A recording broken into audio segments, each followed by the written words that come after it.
I like dolls, but I love books. Okay, I love dolls too, you got me. Hello out there, all you doll-loving book nerds, and welcome to my channel, where my dolls and I sit and talk about the books we like. Sometimes it's Barbie, sometimes it's Illy, sometimes it's Monster High, sometimes it's a Disney princess, sometimes it's... Okay, must I carry on? Because I feel like you get the point. Basically, my dolls and I have our own little book club. My name is Daniel, and I am the Barbie book boy.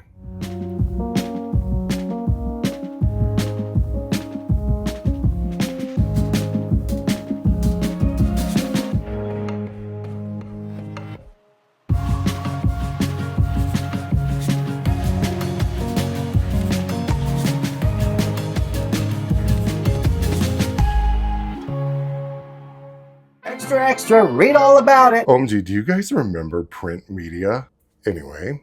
I've got the exclusive on a breaking story here at the BBB network. Poodle Parade Barbie was spotted out on the town without her beloved poodle sidekick. In her pooch's place was a mysterious newcomer who had tongues and tails wagging. It seems Barbie was trying to pull off a canine caper by carousing all over Scotland with none other than Beast himself.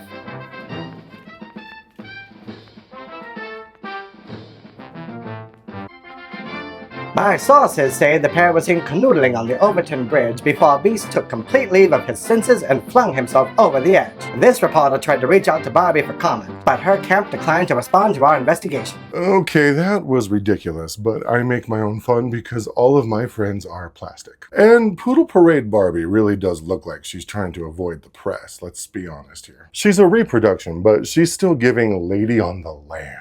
And her inadvertent disguise will come in handy as we discuss today's book, The Thin Place by C.D. Major.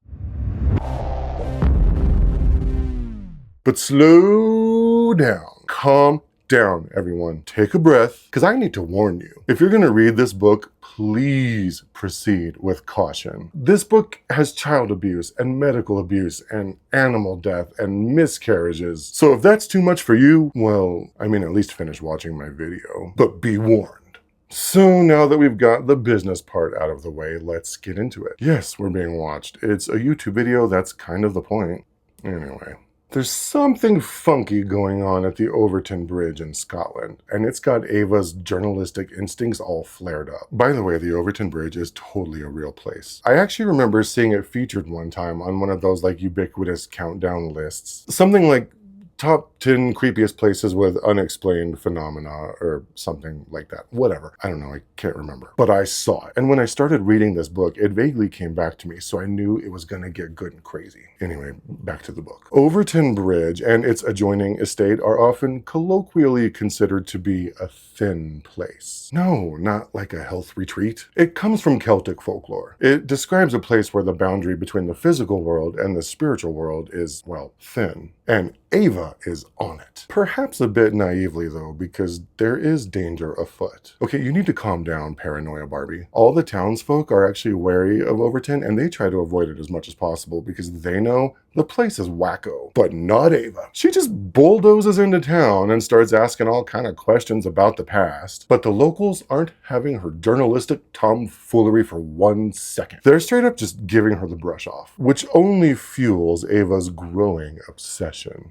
She's just a little story-writing bulldog who is not about to give up that easily. Ava uncovers the story of a little girl who lived in the Overton mansion decades ago, but was rumored to be sickly. Trading on her instincts, she discovers a hidden message carved onto the windowsill of Overton Mansion, which really only piques her suspicions that something horrific happened there. But Ava is also pregnant with her first child, and everyone in her life is worried about this nonsensical obsession that has seemingly just come out of nowhere for Ava. So, amidst mysterious threats and a floundering personal life, Ava knows she should stop. But something about the house and the bridge just won't let her. And that's basically the story of The Thin Place by C.D. Major. So what are my thoughts?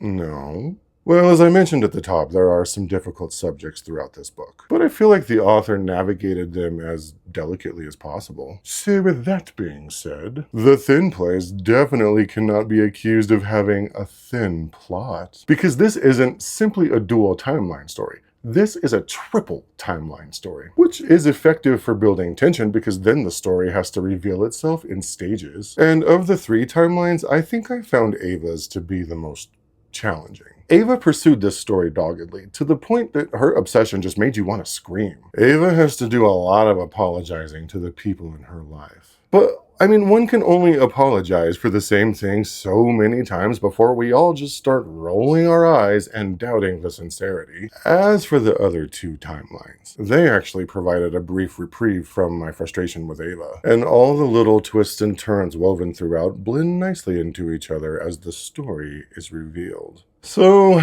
there you have it. Our thoughts on The Thin Place by C.D. Major. A spooky little gothic page-turner of a book that'll satisfy your mystery cravings. Thank you so much for watching. My dolls and I are going to be doing these weekly book review videos, so if that's your thing, then stay tuned. Oh, and while you're here, don't forget to like, comment, and subscribe. I know you won't forget, I just like to say it because it makes me sound like a YouTuber. You can always leave comments for Poodle Parade Barbie. Tell her all of your deepest, darkest secrets. Say, you want to leave here and go get some Chinese food?